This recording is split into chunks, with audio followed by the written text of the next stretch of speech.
자아의식. 내게로 오라. 마태복음 11장 28절. 하나님은 우리가 그리스도 예수 안에서 온전한 삶을 살기를 원하십니다. 그러나 이러한 삶은 외부로부터 공격을 받을 때가 있습니다. 그러면 우리는 사라졌다고 생각했던 자아의식의 습관에 빠져들게 됩니다. 자아의식은 하나님 안에서의 온전한 삶을 가장 먼저 흔들어 놓는 것입니다. 자아의식은 계속적인 내면 세계 속에서의 씨름을 만듭니다. 자아의식은 죄는 아니지만 신경이 과민할 때나 갑자기 새로운 환경에 던져질 때 발생합니다. 우리가 하나님 안에서 완전하도록 온전하게 되지 않는 것은 하나님의 뜻이 아닙니다. 주님 안에서 참된 안식을 방해하는 그 어떤 것도 당장 치료되어야 합니다. 이러한 자아의식적 과민성은 무시한다고 치료되는 것이 아니라 오직 예수 그리스도께 나아감으로 치료됩니다. 만약 우리가 주님께 나아가 자아의식이 아닌 예수님 의식을 갖게 해달라고 간구한다면 예수님께서는 그 기도에 응답하셔서 우리로 주님 안에 거하는 것을 배우게 하실 것입니다. 그리스도 안에 거하는 당신의 삶을 분리시키려는 것이 있다면 절대로 방치해 두지 마십시오. 곁길로 빠지는 것을 조심하고 친구 및 환경의 영향이 당신의 삶을 분열하는 것을 조심하십시오. 주님과의 하나됨을 파괴하여 당신을 분리된 자아로 보게 하려는 것들을 주의하십시오. 영적으로 하나님과 바른 관계를 유지하는 것보다 더 중요한 것은 이 세상에 아무것도 없습니다. 가장 위대한 해답은 이 간단한 명령에 있습니다. 내게로 오라. 우리의 지적, 도덕적, 영적 실체의 깊이는 이 한 말씀으로 측정됩니다. 우리가 실체와 분리되는 만큼 우리는 예수님께 나아가기보다 자신의 자아의식의 세계 속에서 끝없는 논쟁을 하려고 합니다. 주님은 나의 최고봉 새벽 묵상, 오늘은 9월 30일 자아의식이라는 제목으로 말씀을 나누도록 하겠습니다. 자아의식이란 자신이 자신 스스로를 인식하는 것을 말하는데요. 사전에 보면 외적인 모든 것과의 관계를 끊고 순수하게 자신의 내면적 세계에 대해서 아는 것을 자아의식이라고 얘기를 합니다. 제머스는요, 오늘 묵상을 시작하면서 이런 말을 합니다. 하나님은 우리가 예수 그리스도 안에서 온전한 삶을 살기를 원하시는데 이러한 삶이 외부적으로부터 공격을 받을 때가 있다라는 겁니다. 그러면 우리는 사라졌다고 생각했던 그 자아의식의 습관에 빠져들게 된다고 말을 합니다. 그러면서 자아의식은 하나님 안에서의 온전한 삶을 가장 먼저 흔들어 놓는 것이라고 말을 합니다. 악한 마귀 원수는요, 우리를 그냥 두지 않습니다. 베드로전서 5장 8절에 있는 말씀처럼 우는 사자처럼 삼킬 자를 찾으면서 다닙니다. 문제는 거기에 대응하는 우리의 모습이라는 거죠. 악한 원수 마귀의 공격은 우리가 주님 앞에 서는 그날까지 없어지지 않을 것입니다. 그러면 그것을 우리가 어떻게 대응하고 반응할 것인가는 굉장히 중요한 문제가 될 것입니다. 건강한 신앙인은요, 하나님의 말씀에 의지하여 주님 주신 은혜와 힘으로 잘 이겨나갈 것입니다.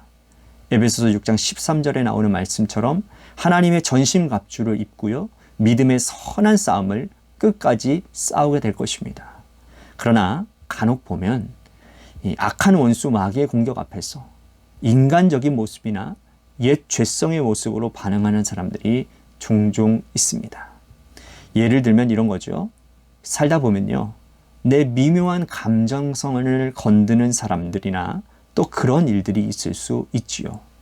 그때 그냥 아무렇지도 않게 넘겨버리든지 아니면 기도하면서 주님의 도우심을 구해야 되는데 예전에 받았던 그 상처를 떠올리는 것을 시작해서 아직도 일어나지 않은 일에 대해 상상을 하는 등 엉뚱한 것에 에너지를 쏟는 경우인 것입니다. 그러면서 싱크홀 같은 깊은 생각의 수렁에 점점 빠져들어가는 것이죠. 그 안에서 자신의 모습을 생각하며 허우적거리는 거죠. 이런 모습은요, 결코 영적으로 도움이 되지 않습니다. 체모스의 표현대로 하나님 안에서의 온전한 삶을 가장 먼저 흔들어 놓는 것이죠. 여러분 생각해 보십시오. 우리는 주님 안에서 거듭난 사람들입니다. 자기 정체성을 올바로 깨달으며 살아야 하는 사람들이란 말이죠. 인본주의적 관점에서 인간의 존엄성에 대해 말을 하며 마치 인간이 가장 존귀한 존재인 양, 그래서 그 어떤 것보다도 그것이 설령 하나님의 뜻이라 할지라도 그것보다 더 위에 있는 것인 양 그렇게 주장하기도 한다라는 거죠. 아닙니다. 여러분 아니에요. 우리는 그런 존재가 아닙니다. 물론 우리는 하나님의 형상으로 지음받은 존재인 것은 틀림이 없습니다. 그러나 우리의 존재 이유는 나 자신을 위해서가 아니에요. 우리는 영원히 죽을 수밖에 없는 죄인이었고요.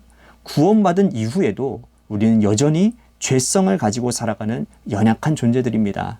그런 내가 자꾸만 나에 대해서 부정적이고 잘못된 인식을 가지고 살아간다면 그건 영적으로 결코 도움이 되지 않는 생각을 하는 거죠. 우리는 단순하게 생각하며 살아야 합니다.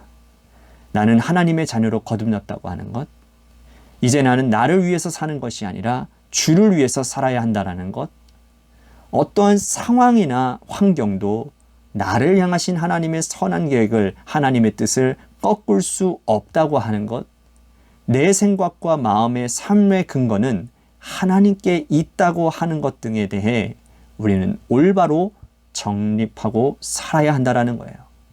챔버스는 자아의식이 계속적인 내면 속에서의 씨름을 만들어낸다라고 이렇게 표현하고 있습니다. 그렇지요. 나에 대해서 자꾸 복잡하게 생각하면요, 내면 세계에서 씨름과 갈등이 계속해서 생길 수밖에 없어요. 그러나 말씀을 근거로요, 하나님의 뜻대로 생각하면 여러분 복잡할 것 하나도 없습니다. 아주 단순해지고 명확해져요. 챔버스는 자아의식이 죄는 아니지만 신경이 과민할 때나 갑자기 새로운 환경에 던져질 때 발생하는 것이라고 말을 합니다. 그러나 저는 여기서 이 죄성이 기인되어진다라고 보고 있어요. 죄성을 죄라고 보느냐 안 보느냐, 그건 생각하기에 따라 다르게 볼 수는 있지만 어쨌든 간에 영적인 삶을 사는데 결코 도움이 되지는 않습니다.